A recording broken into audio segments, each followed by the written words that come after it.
మనం కాంటెంపరీగా మన పన్నులు ట్యాక్సెస్ టాపిక్ 2లో చెప్పుకోవడం జరుగుతుంది.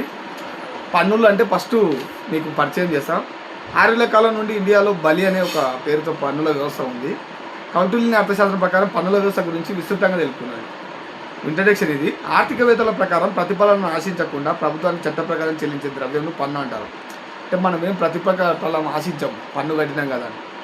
సెలిగ్మాన్ ప్రకారం పౌరుడు తనకు సంక్రమించిన ప్రత్యేక సదుపాయాలు ప్రయోజనాలతో సంబంధం లేకుండా ప్రజలందరికీ శ్రేయస్సు కోసం ప్రభుత్వానికి నిర్బంధం చెల్లించేదే మొత్తమే పన్ను అని చెప్పడం జరిగింది.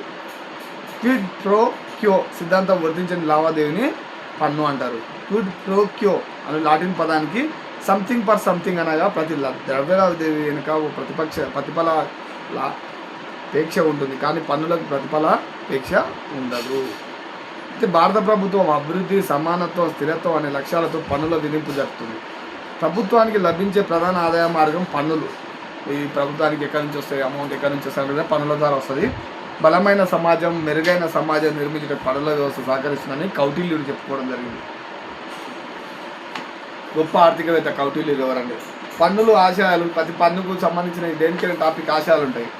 పెట్టుబడికి వనరులను మళ్లించడం, అంటే ఇప్పుడు వచ్చే పన్నుల రూపంలో వచ్చిన ఆదాయాన్ని పెట్టుబడి పెట్టుకోవడానికి వీలుగా ఉంటుంది. అభిలషణీయమైన పంపిణీ, అంటే అందరికీ సమానమైన ప్రతిపత్తి పంపిణీ చేయడానికి వీలుగా ఉంటుంది. ద్రవ్యోల్బణాన్ని నివారించడం, ద్రవ్యోల్బణం ఎక్కువ ఉన్నప్పుడు ఏమవుతుంది, దాన్ని ట్యాక్స్ వేసి మన రేట్లను ట్యాక్స్ తగ్గించడం, ట్యాక్స్ పెంచడం ద్వారా పెంచడం తగ్గించడం చేస్తారు. ఆర్థిక అసమానతలను తొలగించడం, ఇప్పుడు ఉదాహరణకు పరోక్ష పన్ను ఉంటుంది. ఒక సబ్బు మీద 2 రూపాయలు 1 రూపాయను పన్ను ఉంటే ఇది పేదవాడికైనా పెద్దవాడికైనా ఒకే పన్ను ఉంటుంది. దీనివల్ల ఏమవుతుంది, ఆర్థిక అసమానతలు రావు అన్నట్టు. అలాగే పన్నుల వర్గీకరణ, పన్ను రేటు షెడ్యూల్, పురోగామి పన్నుల వ్యవస్థ. మనం పురోగామి అంటే ధనికులపై అధిక పన్ను భారము, అల్పాదాయ వర్గాలకు తక్కువ పన్ను భారం. అంటే ఎక్కువ అమౌంట్ ఉన్న వాళ్ళకి ఎక్కువ పన్ను వేసి తక్కువ అమౌంట్ ఉన్న వాళ్ళకు తక్కువ పన్ను వేయడం అని ఏమంటారు, పురోగామి పన్ను అంటారు.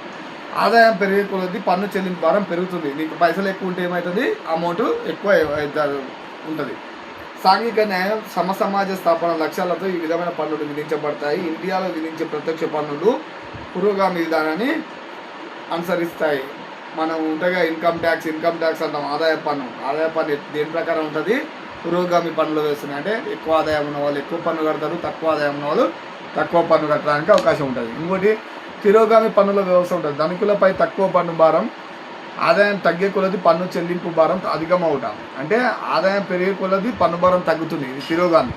ప్రపంచంలో ఈ రకమైన పన్నులు సాధారణంగా విధించరు, ఎందుకంటే గవర్నమెంట్కి ఆదాయం రాదు, ఎక్కువ సంపాదన వర్గాలు పెరుగుతారు కాబట్టి.